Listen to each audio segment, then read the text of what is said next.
In the cold forests of North America, a chilling legend tells of a terrifying creature called the Wendigo. This monstrous being is said to haunt the dreams of indigenous peoples and capture the imagination of many. But is the Wendigo just a myth? Or could it actually be a real, flesh-eating creature lurking in the shadows, waiting for its next victim? Join us as we explore the origins and features of this legendary beast and uncover the truth behind the legend. The Wendigo is a legendary creature from the folklore of North American Algonquian tribes. It is often described as a terrifying monster that hunts and eats humans, or as a spirit that takes over people, making them crave human flesh.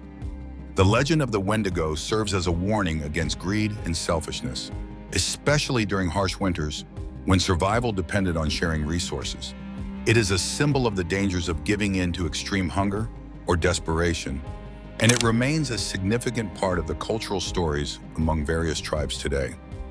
Some legends describe the Wendigo as a very thin figure with grayish skin. Others say it can be a giant creature that stands up to 15 feet tall or even grows bigger the more it eats. It often has sunken or glowing eyes along with sharp yellow teeth and claws. Its lips might be chewed off or completely missing because it has eaten them. The Wendigo can be hairless or covered in fur, and it might have pointed ears and antlers like a deer. It gives off a terrible smell like rotting flesh, which is usually the first sign that people notice before encountering it. Wendigos are said to have incredibly sharp eyesight, hearing, and sense of smell, which help them stalk and overpower their victims. They are found in the cold woodlands and lakes of Canada in the northern United States, where they can move easily through deep snow and across ice. Only a shaman may have the power to defeat a Wendigo using a silver, steel, or iron bullet, or a dagger. Some legends suggest that to truly destroy a Wendigo, its heart must be cut out and either melted or burned in a fire.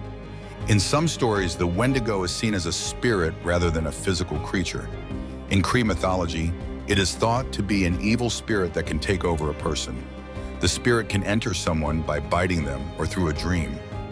Once possessed, the person may become cannibalistic or act violently.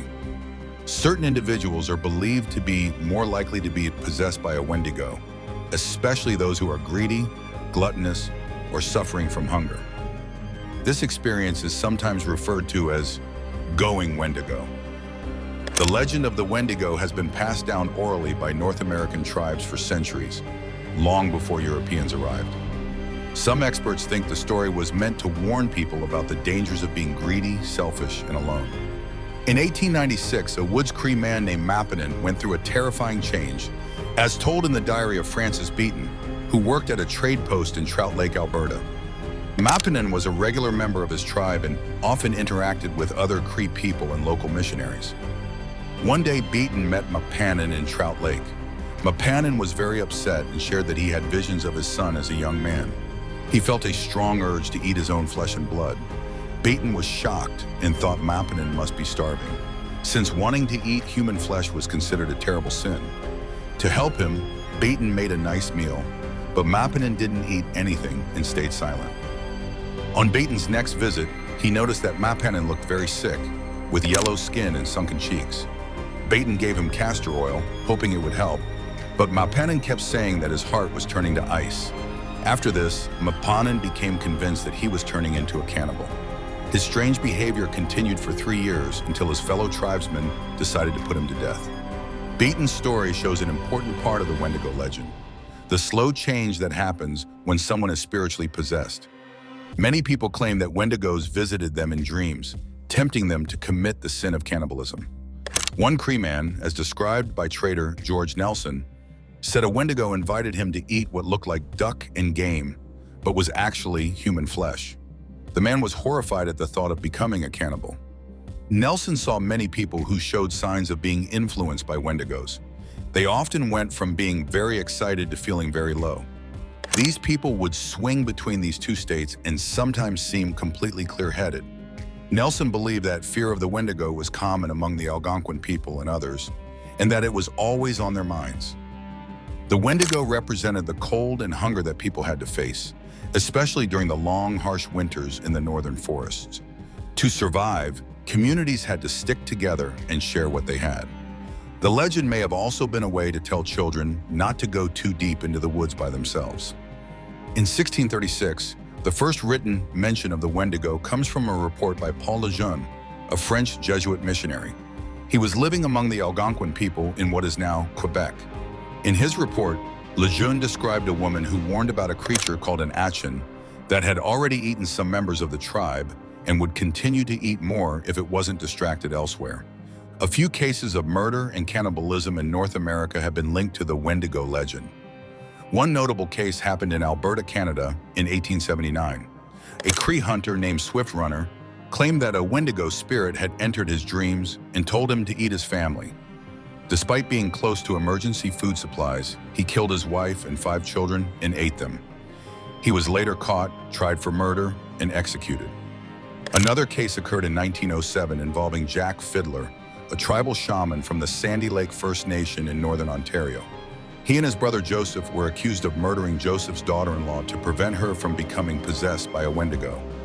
After their arrest, Jack Fiddler escaped and took his own life, while Joseph died from tuberculosis in prison in 1909. By the early 1900s, psychologists and missionaries began using the term Wendigo psychosis to describe a specific mental condition among some Native and First Nations people.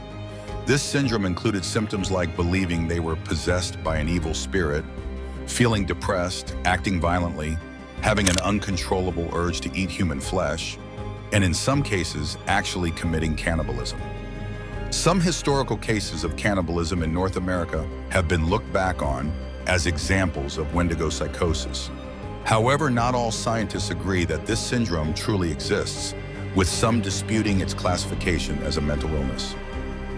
For centuries, Indigenous artists and activists have used the Wendigo legend to address important issues like colonialism, violence, and environmental destruction. They've used the legend both literally and metaphorically in their work. American writer Louise Erdrich's 1984 poem Wendigo tells the story of a man trapped inside a Wendigo who kidnaps a young girl. When she releases his spirit, it explores themes of justice and retribution. Her 2012 novel, The Roundhouse, about an Ojibwe boy seeking justice after his mother is assaulted, also uses the Wendigo legend to compare his tribe's views on justice to those of the U.S. government. Since the 1800s, many non-Indigenous authors have been fascinated by the Wendigo legend and incorporated it into their stories. In his 1893 book, The Wilderness Hunter, U.S. President Theodore Roosevelt included a goblin story about a bear-like creature that stalks and terrorizes 2 hunters in the wilderness. Only one man survives to tell the tale. Readers have debated whether Roosevelt's beast is the legendary Bigfoot or a Wendigo.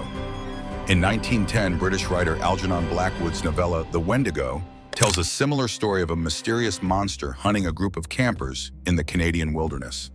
Like Roosevelt's tale, it captures the fear and isolation of being hunted in the remote northern forests. These works demonstrate how the Wendigo legend has captured the imaginations of authors from diverse backgrounds. By adapting the story to different genres like horror, mystery, and literary fiction, they have introduced the Wendigo to new generations of readers while preserving its core themes of fear, isolation, and the darker aspects of human nature. The Wendigo legend has inspired many modern depictions in TV, movies, video games, and comics. The Wendigo appears in the TV shows Hannibal, Supernatural, Teen Wolf, and My Little Pony. Friendship is magic. In Hannibal, the main character hallucinates an antlered monster as a reflection of his therapist's cannibalistic nature. In the video games like The Game Until Dawn, the Wendigo is a shape-shifting spirit that serves as both a threat and a hero. The game features some of the most popular imagery of the creature. A furry, super-strong version of the Wendigo appears as a villain in Marvel Comics, battling characters like the Hulk and Wolverine. It also shows up in the game LEGO Marvel's Avengers. In the 2013 film The Lone Ranger, a Wendigo character appears despite the movie's setting in the southwestern U.S., showing the legend's reach. The 21 horror film Antlers, produced by Guillermo del Toro, depicts the Wendigo as a deer-like creature with a glowing heart. The story combines supernatural horror with themes of generational trauma. These modern adaptations demonstrate the enduring appeal of the Wendigo legend. While the specifics vary, they all tap into the creature's core themes of greed, isolation, and the darker aspects of human nature. The Wendigo continues to haunt popular culture, reminding audiences of the dangers of unchecked hunger and the importance of community.